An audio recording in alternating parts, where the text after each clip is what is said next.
السلام عليكم يا دكتور. وعليكم السلام. اموري يا مدام. والنبي كنت عايزه ادي الولد ده حقنه.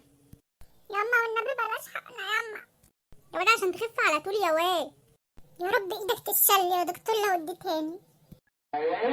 ممنوع اصلا يا حاج، ممنوع الحقن دلوقتي.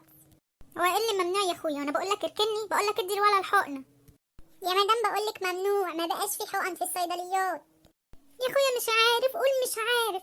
يلا يا ولد خلي الواد عبده سرنجة اللي على الناس يديها لك بدل الانزوح ده يا اخويا. يا رب توب عليا بقى يا رب من الناس دي. السلام عليكم يا دكتور. عليكم السلام. اتفضل حضرتك، اجيب لك ايه؟ اديني حاجة للاكتئاب يا دكتور.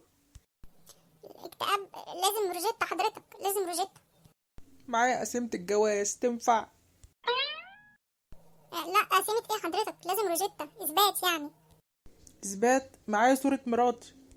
لا حضرتك صورة مراتك ما تنفعش برضو يعني. حضرتك هات من الدكتور روجيتا. روح منك لله يا شيخ انت ومراتي، منك لله. يا عم الله يسامحك يا عم. بقول لك يا ابن خالتي، اؤمر حضرتك. كنت عايز دواء للصراصير. صراصير؟ وبتشتكي من ايه الصراصير؟ لا مصدعة شوية يا دكتور. ما انت حلو اهو يا ابن خالتي، امال عقد حواجبك ليه؟ من اللي بنشوفه يا سيدي. اتفضل دواء الصراصير. متشكرين يا دكتورة. السلام عليكم يا ابني. عليكم السلام يا حاج، امرني. اديني حاجة للوجع يا ابني. طب قولي يا حاج، ايه اللي بيوجعك بالظبط؟ ايه ده؟ انت دكتور ومش عارف ايه للوجع؟ بقولك عندي وجع، اديني اي حاجة.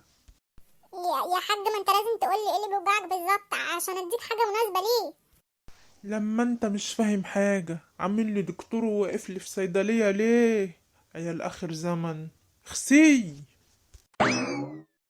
لا بقى كده كتير كتير. ده شغلانة ايه المهببة دي؟ ده كان يوم اسود. الله يسامحك يابا، انت اللي كنت عايزني ابقى صيدلي. عمو ماما بتقولك عايز المرهم اللي الغطا بتاعه لونه ابيض.